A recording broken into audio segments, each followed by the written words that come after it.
This session is a panel on challenges and opportunities in outreach to diverse marginalized communities. And I will say this is a topic that I've been thinking about really since we started, because the reason to think about redistricting is to make sure that everybody is represented well. And when we started, it was very clear, starkly clear, that there were many people in Pennsylvania who were not represented well. And among them were women. We had no women in Congress, 0 out of 18 congressional delegates. And minority communities, racial and language minority communities, were also not well represented in our state legislature or in our congressional delegation. I met very early on with the then president of the NAACP Pennsylvania to talk about this issue. And I had made this little graphic, which some of you may have seen because we use it on social media. I keep using it even though my graphics team is like, Carol, this looks very amateur. And I'm like, exactly. We are amateurs. That's who we are.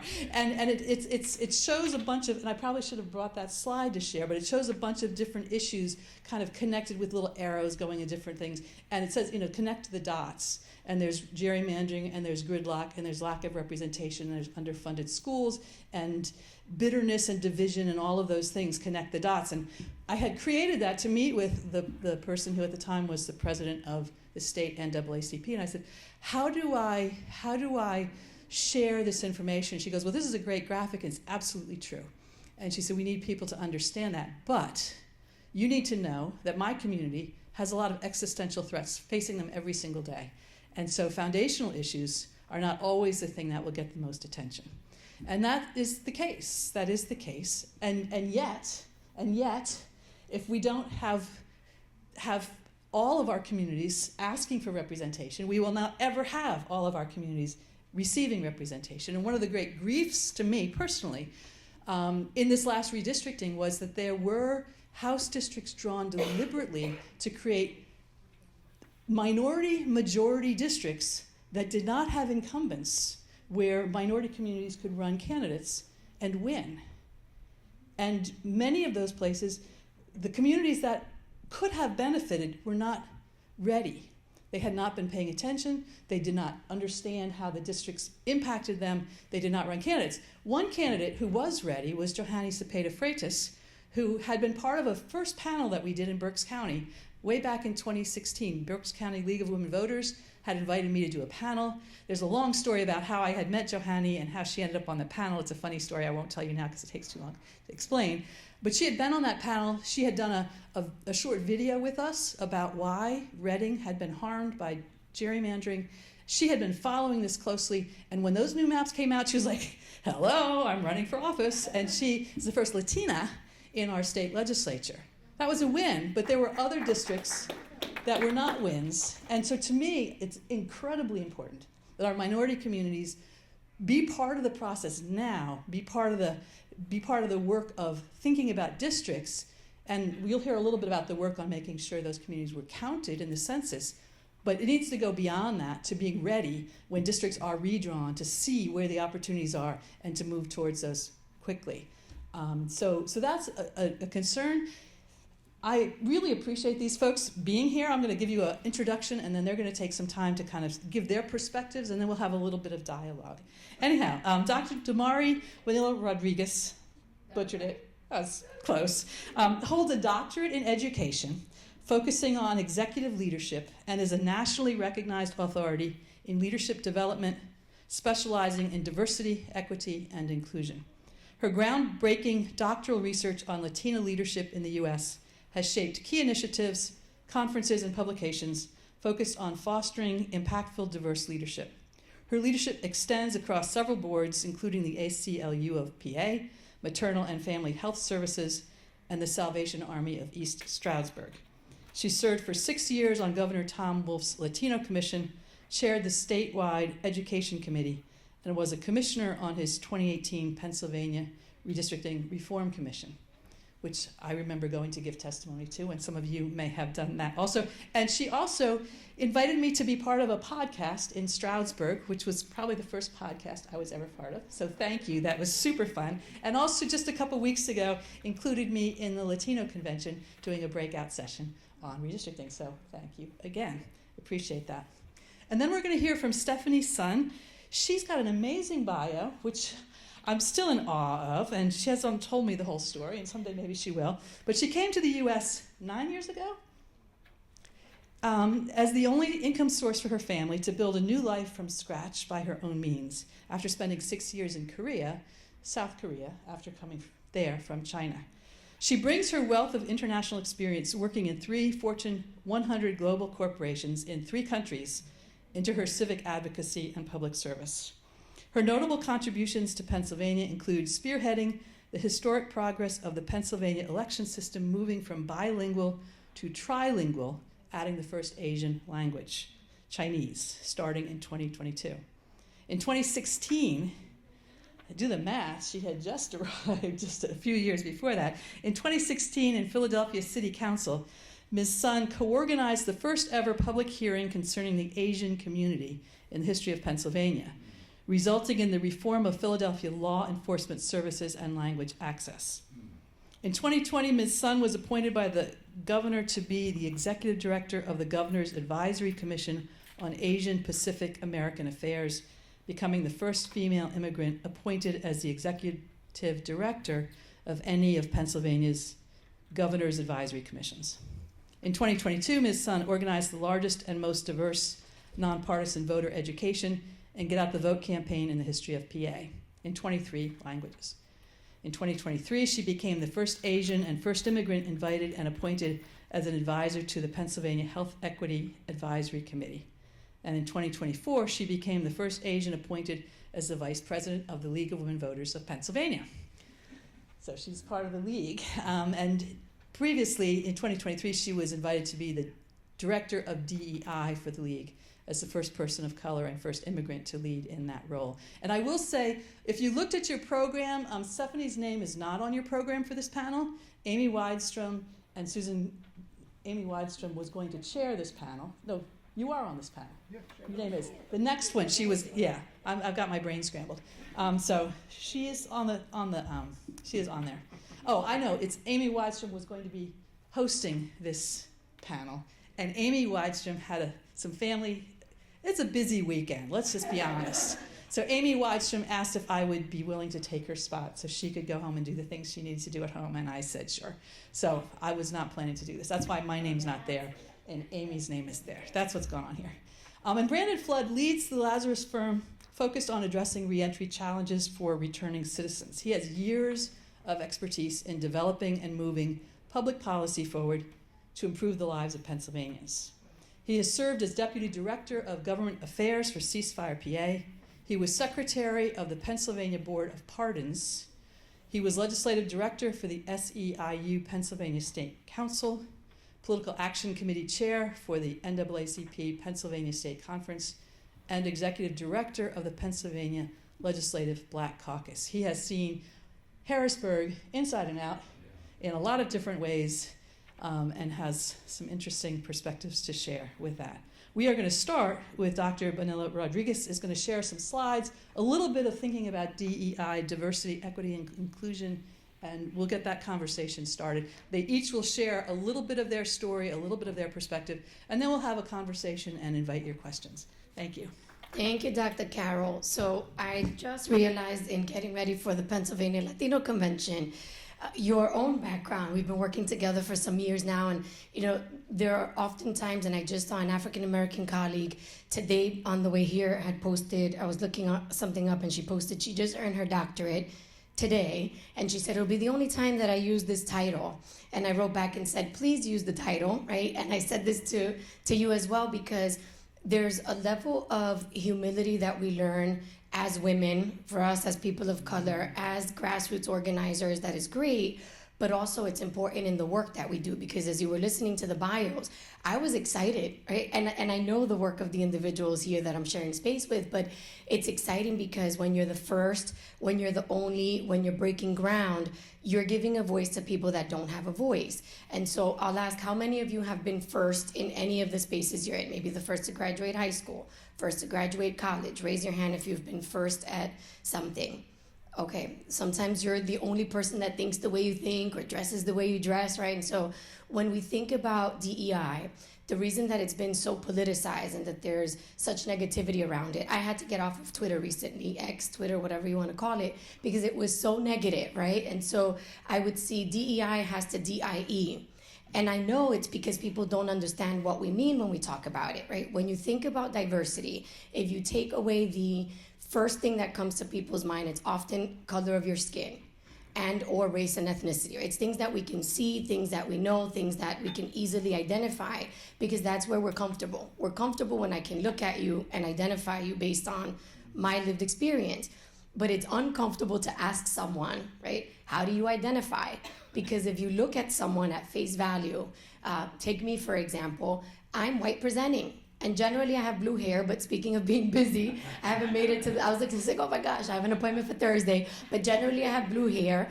And if I don't open my mouth, people assume that I'm white and or other areas, not Puerto Rican, New Yorican, from East Harlem, New York, from the projects.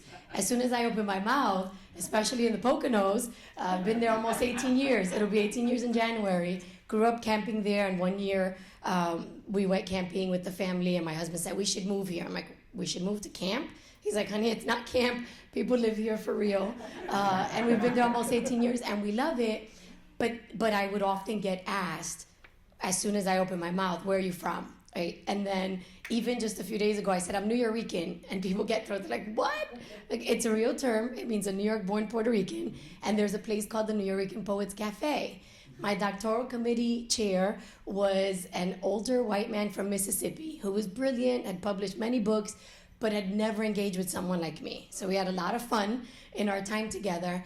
And one of the things that he learned was the day that I went to present my dissertation, there were about 30 people in the room. And so he had passed by the room, and the program director came over and says, oh, you are in here.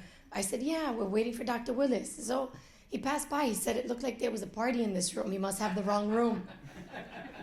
If you can imagine what I'm gonna tell you, I said, there is a party. I'm the first in my family, the first in my childhood church, the first in my community. So my grandmother was there with her home attendant, my niece was there, my sisters were there, my cousins were there, their girlfriends were there. It was packed. There was music and flowers and balloons and a 6-foot hero from the best Italian spot from Frankie and Johnny's near where we lived in the Bronx. He had never experienced that before because his lived experience was different than mine, right? And even my own, I could look at him and assume that he was a white man like those that taught me in high school. But he wasn't. He was very poor. He had a different experience than they did. And in some ways, we shared similarities in lived experiences, right? So when we can break down what does diversity mean, it helps us make those connections, because then you realize, oh, it's not just the color of their skin. It's not just that they live in this area or that area. There are experiences across the board. And then when we talk about inclusivity, it's not about taking from one group or one person to give to another, but it's figuring out how do we create these safe spaces so that everybody shows up and feels like they belong. Why should anyone feel like they can't be part of even this conversation, right? So I've had individuals that identify as white, as Caucasian, say, you know, I'm not gonna have anything to contribute in this session because I travel the country doing this work, and I'll ask why. And there's this feeling of, well, I'm white, and I feel guilty. And I always say, we don't have time for you to feel guilty. We don't have time for you to be quiet. We don't have time for you to sit back, right? We need you to speak up about your own experiences. What does this conversation mean to you? And if you do recognize your privilege, because that word freaks people out in DEI, right? You say white privilege, and it's like, what? So I always say to people, think about what privilege you do have, right? So I, to an extent, do have privilege that I look white. My husband is tan. He's 6 foot tall. He's a big guy, right? People are intimidated when they see him, or maybe when they see you, or when I've gone to knock on doors as a candidate and had black men with me where they've said, I'm gonna wait for you here. And I would say, no, you come with me because you're a canvasser and you deserve the same respect. So that's one area. I also have heterosexual privilege because my sons can go to school and talk about mom and dad. And there are other kids who don't feel comfortable going to talk about 2 moms or 2 dads, right? We live in a house. We live in a gated community. My kids are in scouts and hockey and all of these activities that cost money that I couldn't afford growing up. So I would not talk about the things that I couldn't do or could do or wanted to do. So all of those areas allow us to come to a space where we can coexist and understand we each bring something. You may be the most privileged person in the room. Okay, what are you gonna do with it? Right? You don't have time to feel guilty. How are you going to use your privilege to help others? And so today, I want to just frame the conversation from a civic engagement lens. And I've been focusing on this a lot, and I think, not talking politics, but the political implications that are coming with the new administration and all the work that we all do in our respective communities, there are going to be changes that are going to make it even harder to talk about DEI. And last night, I was at the Salvation Army dinner, and I was talking with the president of East Stroudsburg University, which is the most diverse institution in the PASHE system across Pennsylvania. He's the first person of color to lead the institution. He's African American. His wife is Hispanic.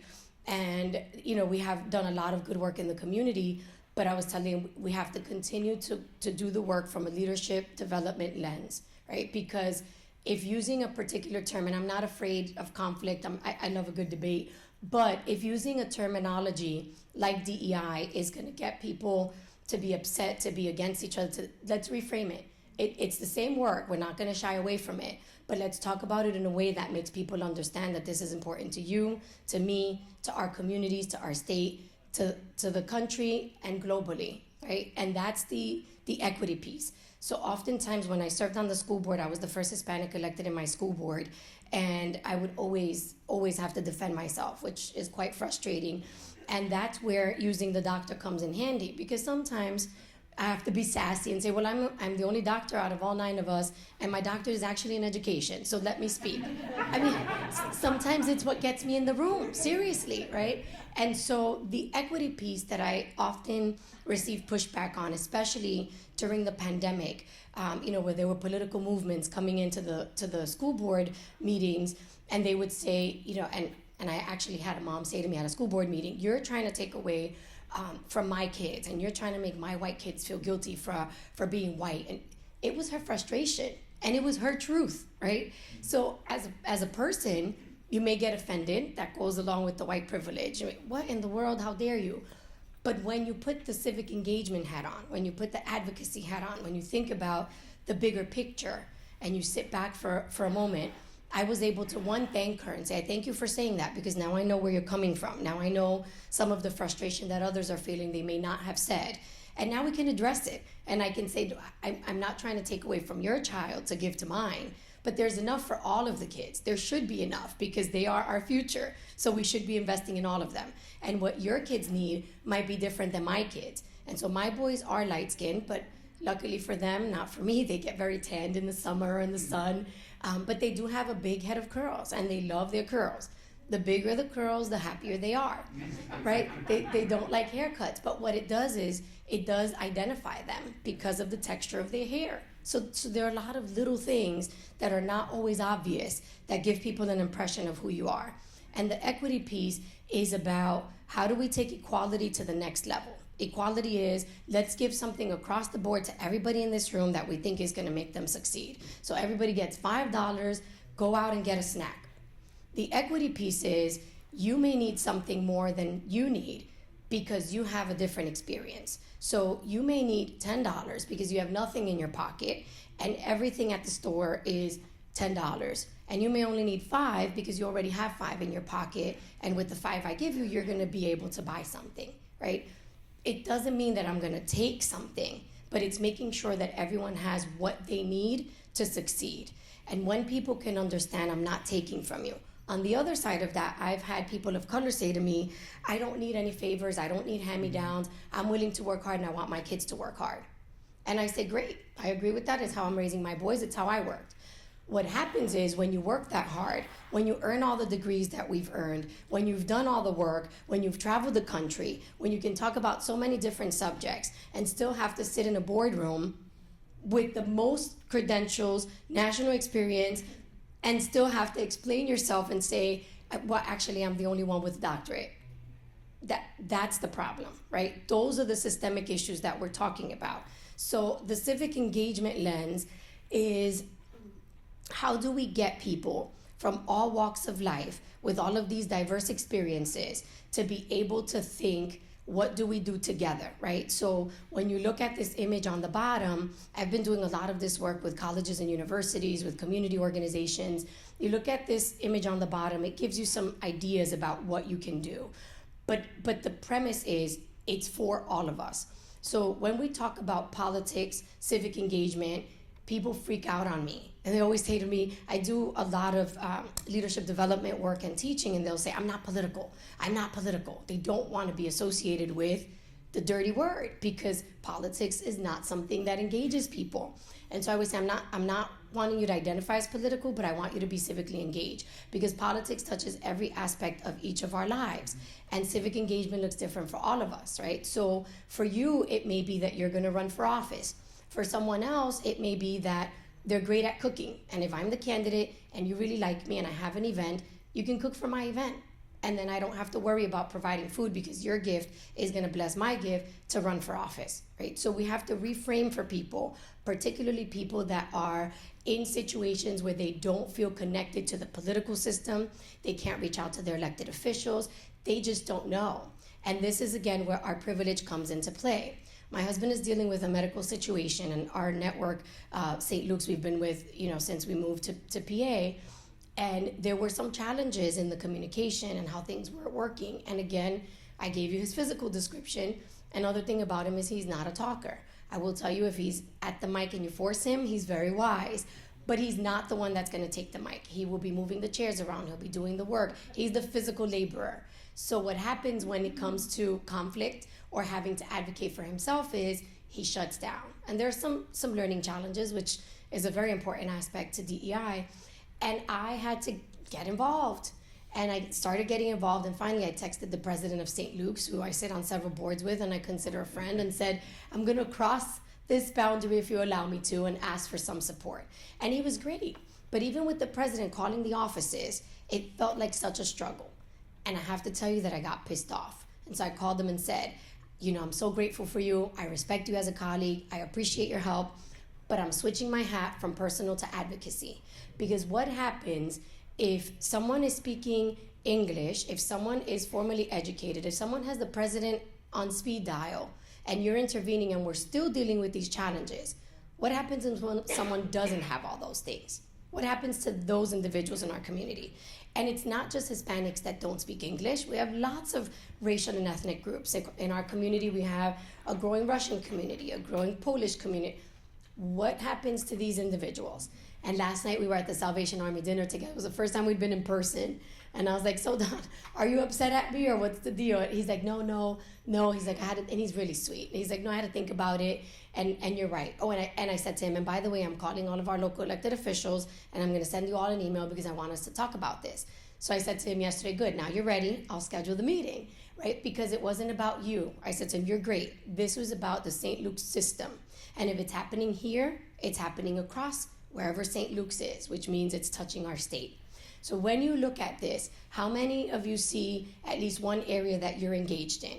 Are you, and I know it's kind of little, you might have to come up, I'll read a couple. Political involvement such as voting, campaigning, writing letters to your representatives. Philanthropic giving, donating funds, needed items to organize our fundraising efforts. Association involvement, being part of organizations that focus on community improvement. So these are just different ways that people can be civically engaged. How many of you can say, I'm involved in at least one? Great. Probably a lot more than one, right? Because you're here. So what we want is to use this idea to get people moving so that they're not wallowing in the space of, I don't have anything to contribute. I don't speak English. I don't have citizenship. Look at all the things. I was here and I'm saying, I'm so proud of you. All the things that Stephanie has done. And we've had a chance to work together. And we did deem her an honorary Latina as part of the Governor's Latino Commission. Because you know what she would do? She's a learner. And you realize that the people that are doing the work, we're all learners. That's why we're here on a Saturday, right? But she would come to our commission meetings. And she would ask questions. And then we would be able to connect and say, this is a shared experience with your community and ours. And this is not. And she could take that back, and I could take this back. And we've always stayed in touch. We've worked through the league. We've worked together through different spaces. And these are some of the reasons that we have to help people understand, why do we need you? The Latino community, for example, is very focused on the relationships. Every community is in different extents. In the Latino community, some people do not go away to college physically. They stay home and they commute because what about the family? I was raised by my grandparents, and they went to the first and the third grade. So they always felt like I had to go to school. But I received a full scholarship to Boston College, and I couldn't go because they said, girls don't go away to college. You don't move away. You don't leave your house. Who's going to give your grandmother her insulin shots? Who's going to check her glucose twice a day? Who's going to make sure that the bills are paid? Who's going to make sure things are done? That would be me, because I was the eldest of 3 sisters. But we all ended up in service-oriented work. So my sister is a licensed clinical social worker in New York for Child Protective Services, and my other sister is a sergeant in the New York Police Department. We've all ended up in those spaces because we grew up in that relationship. How do you help people kind of lens? So that's an area where you can draw people in. You love your community, you love your family, this is how you can help. Be civically engaged. There are several opportunities to do that. But the reality is, all of us are dealing with challenges around civic engagement. Raise your hand if you have at least one of these challenges. Probably more, right? I get invited to be on boards all the time, and I always say, one, I'm in the nonprofit sector. Now I work for myself. I've been working for myself for 2 years. It's scary and it's insane, and it means that I earn every single penny. And I end up doing more of this volunteer, free, passion work than I do paid work sometimes, right? So when I get invited to boards, I always say, I can give you donations, but I can't do the numbers that you have. I can bring my knowledge, I can bring my network, I will work really hard for you, and I'll help you raise money. But I can't write the big checks, right? People see that and they're afraid to say it. There are other ways to contribute. So if you help yourself first, but then also help others understand there are different ways to contribute. The language barriers. People are embarrassed about this. There are professionals that I coach at executive levels who don't push themselves to the next position or the next opportunity because of their language barriers. And they feel less than because they don't pronounce something the same way. And then we hear Dr. Carol talking about hers. But at least we are comfortable enough to speak about our challenges in public spaces and say, I'm kind of broke because my school loans are more than my mortgage right now. That's my truth. But I can do that because of accessing higher education, because of the spaces that I've been able to be part of. Everybody is not there. So those are some of the considerations when working with different communities. And I want to share a couple of quotes, not because of the person that said it, but because of the words. And this last one is actually someone from Cedar Crest College. I was doing an event there, and I had read one of their leaders' speeches from just a couple weeks before and wanted to share it. So I'll share hers today. It's Dr. Carpino, and she said, because to me, the sheer existence of this space is a political act, because its goal to educate women fully and holistically is a political act, because teaching in an environment that not only questions the utility of higher education, but is often outrightly hostile to it, is a political act, and that is a women's institution. And everyone kept saying, I'm not political, to a different extent, and that's how she addressed it. So, always want to make sure that we have, and I'm not closing, I'm just closing my part so my colleagues can share the space, but always want to make sure that we leave with a call to action. And I love that Dr. Carol was mentioned, like, what are you going to do, right? We have this great time together, we learn, we hear from others, we get inspired, and then we go home to our crazy busy lives and to the stressors on the news and to everything else. And we don't always get involved. I'm guilty of that too, because I never have enough time. I'm generally late or right on time, not because I'm sleeping or lazy, but because I'm doing so many different things. And so I always have to remind myself, what is something that I'm gonna do around this topic? And today it's around civic engagement. So think about, okay, today I'm here, I can breathe tonight, but tomorrow what am I gonna do? What can I use from the conversation, from today's learnings? And then who am I gonna connect with to be able to support, because we all need someone else. And then we're all that someone else for other people as well. So I'm gonna share the mic. Thank you, thank you, thank you.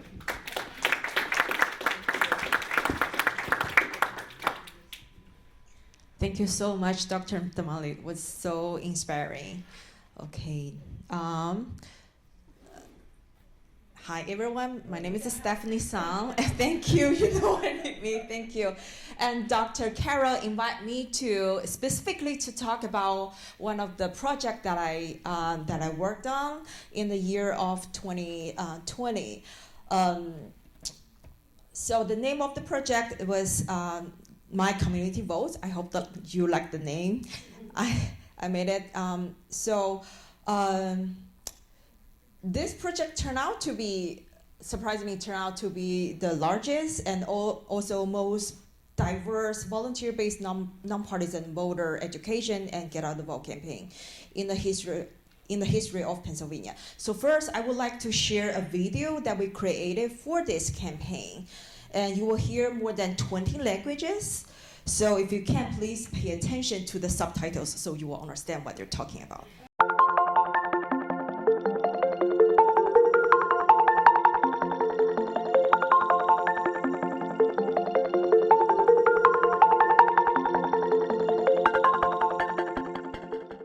My community votes. 投票は変化を生み出すことができます Я не хочу быть невидимой. ខ្ញុំម្នាក់បរទេសរៀងរហូតទេ मतदान मेरा कर्तव्य है और जिम्मेदारी भी अपने काम की कामयाबी ਅਤੇ ਮਜ਼ਬੂਤੀ ਲਈ ਵੋਟ ਜ਼ਰੂਰ ਪਾਉਣਾ ਜੀ Ich wähle immer, damit meine Stimme zählt. Tôi bỏ phiếu bầu cử ngay sau khi tôi vô công dân Mỹ. আমি 18 বছর হওয়ার সাথে সাথে ভোট দিয়েছি।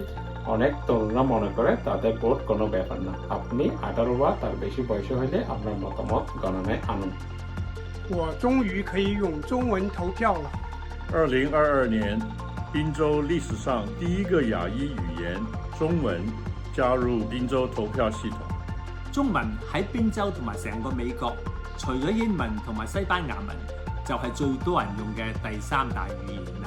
從今年2022年開始，許賓州嘅每籍移民首次可以使用中文登記成為居民，更新居民信息，申請郵寄選票。為咗頭前買所有嘅投票站嘅投票系統，我們可以用中文進行投票。車到10月以後驗資中，進行申請，可以領先會下中文，有價選票。म मतदान केन्द्रमा दोबासेको रूपमा हाम्रो समुदायलाई सहयोग पुर्याउनेछु Ayudo a mis abuelos y a cualquier persona con dificultades a votar. Je me suis inscrit pour voter pour poser scrutin. मैं अपने पड़ोसियों को हिम्मत दिलाऊंगी और याद कराऊंगी वोट करने के लिए. Ako ay boboto sa mahalagang eleksyon na ito dahil may agad at direktang epekto sa ating mga araw-araw na pamumuhay nating mga Pennsylvanians. મહેરબાની કરીને એમ નહીં બોલો કે મારા એક વોટનો શું ફેર પડશે કે ફાયદો થશે જરૂર થશે. 투표는 우리의 책임입니다. 우리의 한 표는 소중합니다. Our life today is shaped by how we voted yesterday. And our life tomorrow is shaped by how we vote today. My community votes. My community votes. My community votes.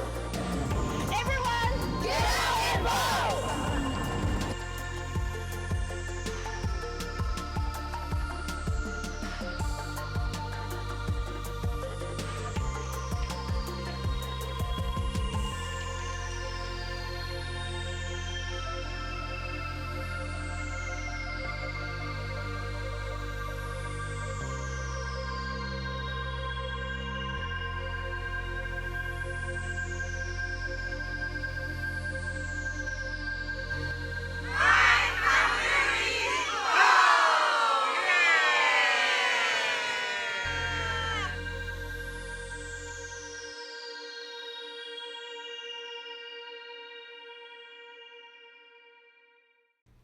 It was more than 2 years ago, and every time when I watch this, still brought tears to my eyes, not because of the content. Yes, I wrote the script and I designed it, I hope you like it, but more because of all those faces. They're all volunteer across Pennsylvania from all diverse communities. I really appreciate them. And that year, you may recall, it was our last midterm election for Pennsylvania. Usually we know, we all worry about low voter turnout each time, but midterm is extremely important, but even with much lower the voter turnout. So that was one of the reasons why I initiated and organized this campaign.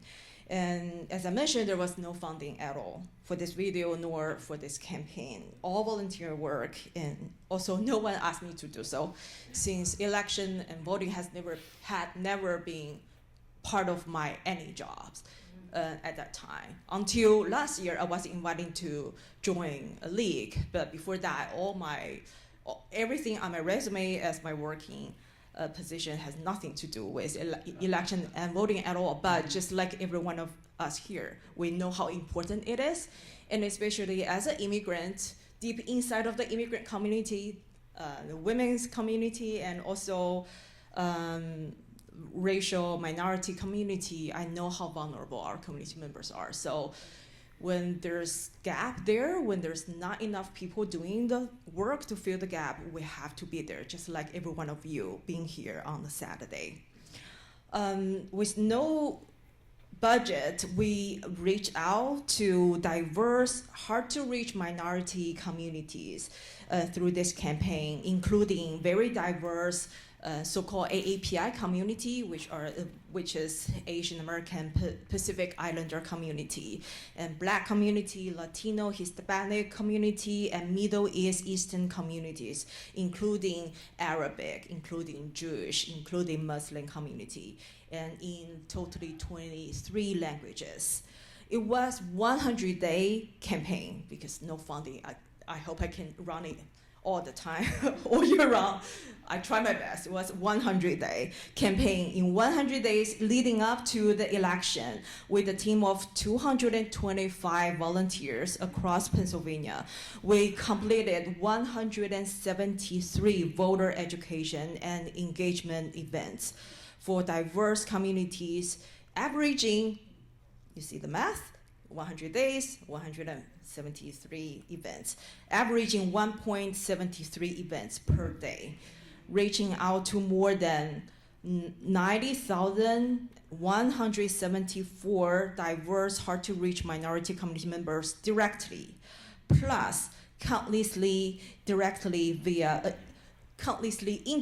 via our posters, advertisements, and businesses, and public spaces across Pennsylvania, and various ethnic media platforms, with the majority being limited English proficiency individuals. Here I mentioned about ethnic media platform. And so if you Google, actually you will not be able to find much information about this campaign on English social media, such as Twitter, Facebook, and Instagram or YouTube, because with such a limited resource, we work crazily hard day and night. We're focused on filling the gap. For many minority, they don't use those English social media.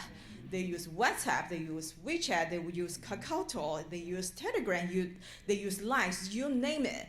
And that is why Carol mentioned to me that, like, I really appreciate every one of you have sincere heart to reach out to minority community, but they are barriers because even they live in different worlds than you live. Nowadays, it's digital world, everyone doing like social media and also email. Many minority friends of mine, they don't use email much at all. So even the communication platform is different, community way is different. So our messages are heavily on those ethnic social media platform, which bring the community together. For example, on WeChat, each group can have 500 people. We are reaching out hundreds and hundreds of groups, so you can just count how many people were there receiving the informations. And in addition, we developed 7 language versions of My Community Votes posters. And in 2 variations. So totally 14 different versions of posters with QR codes that people can scan for voter registration, mail-in ballot application, ballot status check, polling place search, as well as poll worker and interpreter position application. With wide outreach and community trusted relationships we built through years, we were able to display those posters on the windows of more than 700 busy minority-owned businesses, including restaurants, supermarkets, grocery stores, beauty salons, nail salons, as well as community centers, medical centers, libraries, religious institutions, including Catholic churches, Christian churches, Muslim mosques. I have been to many Muslim mosques and also Buddhist temples, you name it. And also college campuses across Pennsylvania, because we all worry about the also low voting turnout in our young generations. Elderly immigrants, I often say this to people around me, elderly immigrants are one of the most vulnerable populations, many of whom cannot speak English, cannot drive either. Plus with technology barriers and information barriers, no one tells them there's a thing named election or voting or districting. So after facilitating elderly immigrants to register to vote and fill out their mail-in ballots correctly, which takes a lot of work, we also organized free shuttle buses to take them to mail-in ballot drop boxes and polling spaces. And in addition to the video that you just watched, we create 10 more multilingual voter education videos detailed as like how to fold and close your mail-in ballot envelopes, what kind of ink, color ink pens you need to use to fill out your ballot. Those kind of very detailed education videos. We have 10 of them targeting ethnic media platforms that I just mentioned and receiving more than 64,154 views that year. Throughout that 100 days, we directly reached out and constantly provided get out the vote information to more than 20,000 low English proficiency Asians on the ethnic social media, including WeChat, KakaoTalk, and WhatsApp, because there is a huge lack of the Asian language services. We're so happy to see now you see a lot of Spanish language access associated with all kinds of services, including voting. But Asian language, there's no one language cover more than 2 countries of origin in Asia. That is how diverse this community is. That is also how hard to reach out to this community, because they all speak different languages. But the gap is, and the need is there. And throughout that election day in that year, we closely monitor voter rights and provided voter support across Pennsylvania through our network by opening quick election day Q&A ethnic social media platform for Asian low English proficiency voters to ask for help in their own Asian languages, addressing the lack of the Asian language election services. Also by training and organizing a team of volunteers to provide assistance on election day. By opening direct communication channels with community leaders across Pennsylvania for that day.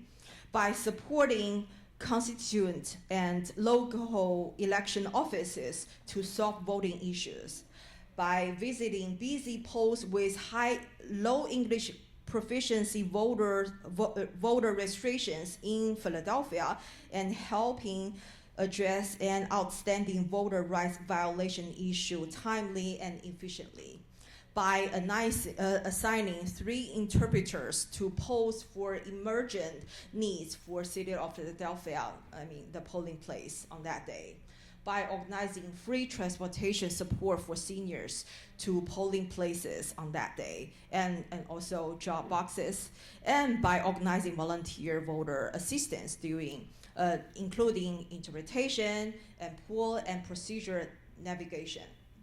One comment I wanted to share with you is that many marginalized community members that we reached out through this campaign surprisingly told me, which is a surprising comment for me to hear, they told me that no one had ever reached out to them to talk about election before us reaching out to them at that time, although they had lived in this country for more than 30 or 40 years. Just think about how many times each one of us have been reached out in each election seasons. There's a huge population being left out, and there's a huge disparity in voting resource and effort allocation. Why? I think because it does make much more time, much more effort, much more knowledge, much more patience to reach out and engage the marginalized and vulnerable populations. For example, when we talk about potential voters with limited English efficiency, we're usually talking about immigrants, naturalized citizens.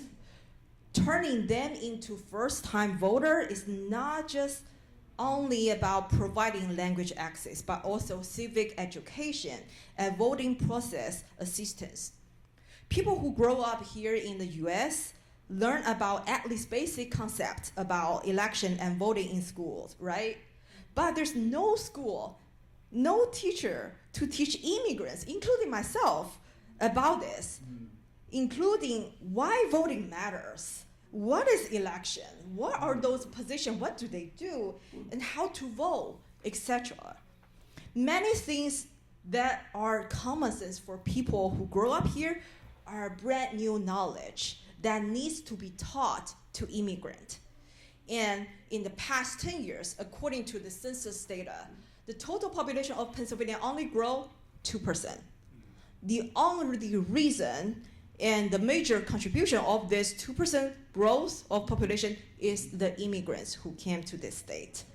But are we ready to welcome them? Are we aware of the reality that they're also part of this Commonwealth and community? So those new knowledges, there's no school or teacher for that. That is part of the reasons for the low voter turnout and low civic involvement in naturalized citizens and immigrant communities, as well as many minority communities. The financial input-output ratio of this kind of work is low, it's true, but the gap is real and the need is real. It is a question about what our real goal and real belief is. It is about believing in doing the right things when no one sees us doing so, and persisting in doing so. And it's a question about how much we really care about who and what. Thank you. I will pass the mic to my fellow panelist, Brandon. Thank you.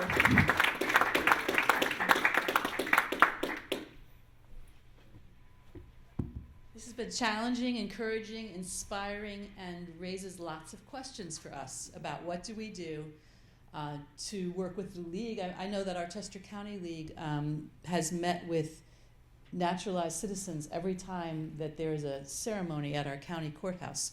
They meet those folks there, or they were. I think they still are doing it to share information. But then what's the next step? You know, then where do we go from that? That's the question. We have run out of time, and Brandon has graciously agreed. He's going to be the first speaker at our panel, our closing panel. So he will kind of broaden this conversation for us of, you know, how the closing panel will.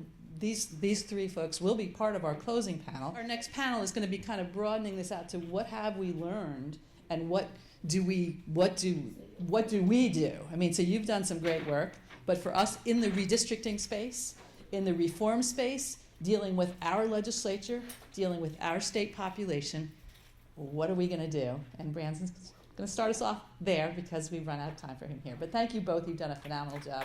We really, really appreciate it.